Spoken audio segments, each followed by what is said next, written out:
every single day. We do know quite a bit about it. And there's certain things that can be, understood about it that we have a good grasp of, and probably things that are more theoretical, but the fact is it doesn't make any wild guess about universal origins suddenly credible just because you can say, well, nobody really knows what happened before the Big Bang. Right. So therefore, it could be Zeus. Well, yeah, but there could be 150,000 die in here too. In that case, though, and I think this actually touches on a slightly different, I can still see part of whatever the hell is on that thing.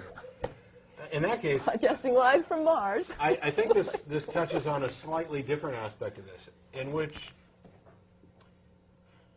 for example, with regard to Big Bang cosmology, sure, the only fair answer is to say we don't know. And so when somebody asserts an answer or two, like, for example, God or Yahweh, those two answers I wouldn't say are equally probable, but there's a distinct difference between which answer is more accurate, I don't know, or God. Right. And in this case, the I don't know case, I'm saying, I don't know. I'm not even going to be able to give you too much in the way of characteristics before this. This is something that is actually beyond our ability to really assess. In the future, right, it may be possible. Maybe we'll learn something new about science that will give us the ability to extrapolate further than the Planck time, et cetera. But when I say God did it, I mean something by God. I'm not just saying I don't know. I'm saying I know, and it's this thing right here, and I have some definition of it. It is then the case where we're not just talking about something completely abstract that we don't have any concept of. The person making the assertion has in their mind some concept, some list of characteristics that apply, that fit the label God.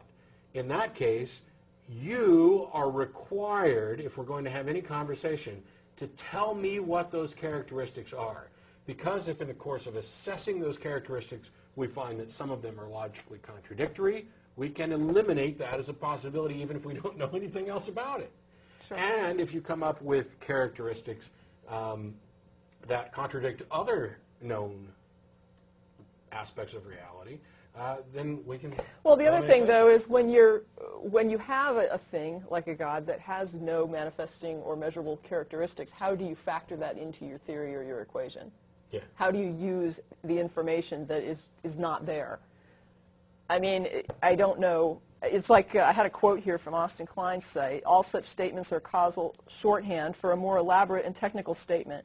This alleged entity has no place in any scientific equations, plays no role in any scientific explanations, cannot be used to predict any events, does not describe anything or force that has yet been detected, and there are no models of the universe in which its presence is either required, productive, or useful. Yep. I mean, what are you talking about? You're saying this did it. This created the universe. Well, you've just given me no information. So anyway, how many die are in the jar? I said 21. I'm counting them. I'm not just taking your word for it. I know. But you know there's not 150,000. Yeah. That's not even debatable. You know, if anybody would believe me... Technically, you could debate it, but right. We'd have a lot of fun with that. It's not reasonably debatable. Yes. Any reasonable person would know there cannot be 150,000 die in here. Not 150,000 dice. Those die. These are the real die we're talking about. Yeah. And that is important to the model, is that we're talking specifically about die, yes. These die. We have defined die as those. One of those objects that's in there. And let's see. Okay, this is where I hope I don't make a mess. And I don't even need to know what they're made of. This is something else you can do with the fallacy model. Okay. There should be 25. Okay. What are the odds that they would fall exactly as they did? Holy crap. I'm not good enough at math to figure that out. Actually, do you just mean what numbers are up or their actual positions? The position counts. Position counts. This is like die 1, die 2, die 3, die 4, which throws the odds way up. Well, yeah. Yeah. Because when you first brought this I actually started calculating this like when I first did this. And I said, like, okay, you've got the first die, and it has 6 positions. Then you have the second die, which has 6 positions on the 6 positions. So now you're up to 36 positions. No. That's only calculating what number is up. I'm talking about in this particular arrangement, the distance, the spacing, I was talking the position, and the orientation. All right. I was looking at it in terms of like if you had 2 die and you get like a 1 and a 2, right. that it's not the same as a 2 and a 1. That's what I was calling position, like die 1, die 2. 6 to the 25th, I don't know. So it gets huge. Yeah. And so there's just astronomically huge odds, and you can just add more die and make it just more and more incredible. So the question here is, does the reality that there are very low odds that they would have fallen exactly as they did indicate that the outcome was impacted in some way by an intelligent designer? No. There sure are a lot of 5s out 3s I'm seeing too. I'm thinking there must be something to that, right? I mean, otherwise, how could all those 5s have come up? Yahtzee. There you go. If I accept that the odds of the die falling as they did are too great to have been random, does that impart any more purpose or meaning to my existence than I had before?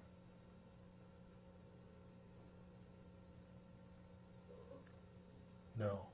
If it does so only in my mind, which it would, because there's no real reason it would, wasn't the capacity to overlay meaning onto an external reality always within my head, whether or not the die land without aid from a supernatural intelligence? So in other words, if I interpret this to be the product of a supernatural intelligence that created it all, still, whatever it means to me is whatever it means to me.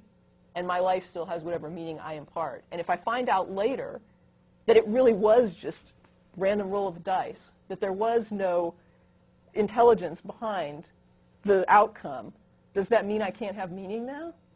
If I learned that it wasn't an intelligently designed roll, that means I created the meaning previously in my own head. And yet the meaning didn't change.